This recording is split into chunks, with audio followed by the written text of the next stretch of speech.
Here is the review for chapter 2. What it's asking you for in question number 6 is to use synthetic division to evaluate the function for f of negative 9. So we're going to use our synthetic division, and we want to find out what that remainder will be, and that will be your evaluation. So when you do synthetic division, you want to make sure you have it in descending order. Highest term is x to the 4th, x cubed, x squared, x, and constant.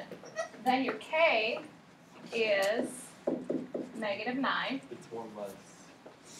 It should be x cubed, x squared. Isn't it? Well, that's when you have to Oh, that's that's fine. right. Yep. Okay, I got it. So now we'll put our coefficients in. Negative 1. There isn't an x cubed term, so you put a 0. X squared term is 12. X term is negative 1, and the constant is 1. So step 1 is to bring down the negative 1. Then we multiply negative 9 times negative 1, 9. And we add 0 plus 9 is 9. Then we'll multiply.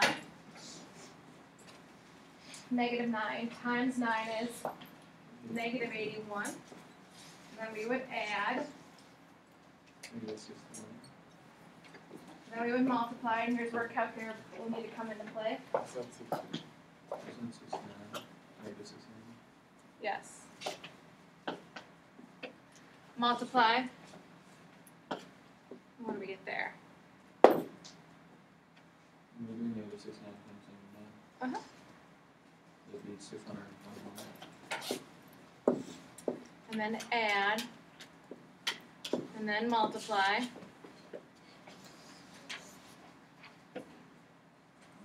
Negative 5,580. Negative 5,000 and what? 580. 580. Then add. Why didn't you switch the 9 to positive? I thought you were supposed to do the opposite. Nope, not when you're evaluating. Let me finish this and I'll go back and explain. So the evaluation of f of negative 9 is negative 5,000. So when you're evaluating, you're just looking for the remainder? Yep, you're looking for the remainder.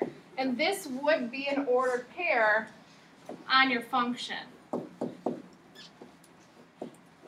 If the remainder was 0, then it's a 0. The function with that is an x-intercept. When you change the sign, I think this was your question, Darian, is if they say take out the factor x plus 3, then you would change it to x equals negative 3 is what you do with your synthetic division. Alright, next question. Your thing's over 10. Nope, I stopped it once. Yeah, we're at 3 minutes right now. Yes, sir. Number 8.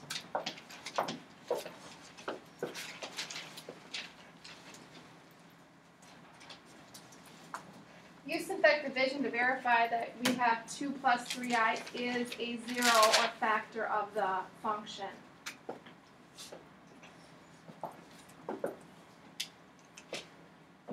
So your k value is 2 plus 3i. And then we identify the placeholders, x cubed, x squared, x constant. Now we identify the coefficients, 1, negative 2, 5, and 26. Bring down the 1. Multiply 2 plus 3i times 1 is 2 plus 3i. And we will add negative 2 plus 2 plus 3i. The 2's will cancel, and we're left with 3i. Then we'll multiply, and here's where you might want to go off to the side. 2 plus 3i times 3i. Think of that as like the distributive property, where we distribute 3i into the parentheses. So we get 6i plus 9i squared What do we do with an I squared? Negative Changes one. the. Drop it and change it to a negative 9.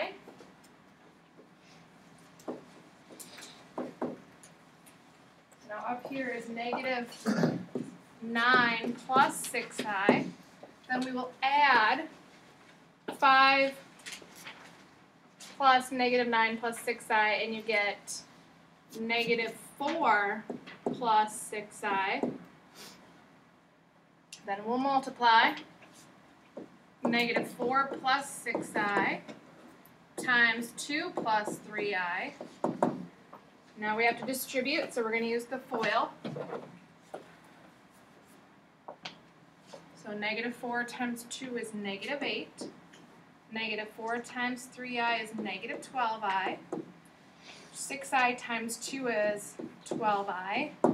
And then 6i times 3i is Negative 18i squared.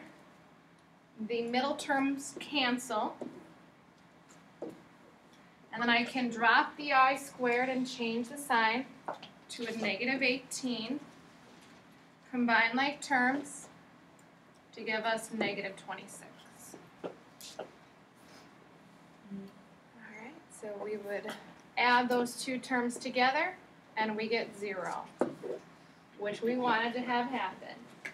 We've just shown that now 2 plus 3i is a 0 of the function.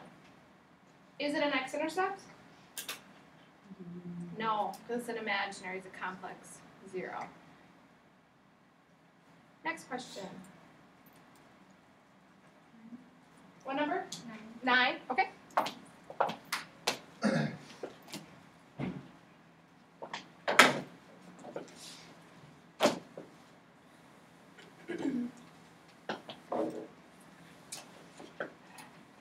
I was working on this one after school yesterday, so I'll just leave part of it up. Okay, so they give us the zeros to be 3, negative 3, and 5 minus I. There's another 0, it's conjugate. So we have to take the conjugate of 5 minus I, which is 5 plus I. So then in factored form, what this looks like is x minus 3, x plus 3, and then x minus 5 plus I, and x minus 5 minus I. And what we have to do is we have to multiply all of those parentheses together. So I'm just going to go off to the side and multiply these two together.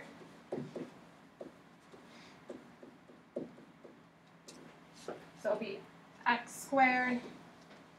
What will happen in the middle terms in this case? They'll cancel. So that's our first parentheses. Set. Now we'll FOIL these two. You can either use a sum product rule or FOIL it out. What I'm going to do is I'm going to distribute here so I can have conjugates again. So I'll have x minus 5 minus I, and then x minus 5 plus I. And then what I can do is regroup x minus 5 and x minus 5. And what these are conjugates again. So I distributed the negative through to both parentheses. The negative through, yep. And then I'm just regrouping the x minus 5 together because now I have conjugates again, complex conjugates. So I don't have to spend the time multiplying the middle two terms together. Those middle terms cancel out. So I only have to do first and then last. So I have x minus 5 times x minus 5. And then I have my last, which is my negative I times I, which is negative I squared. And then what I have to do is I have to FOIL this parentheses. So that's going to be x squared minus 5x plus 25. And then what happens to the negative I squared? Plus 1.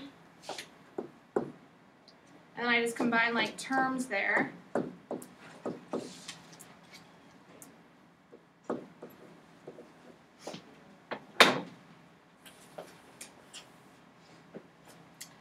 Alright, so now what I have to do is I have to multiply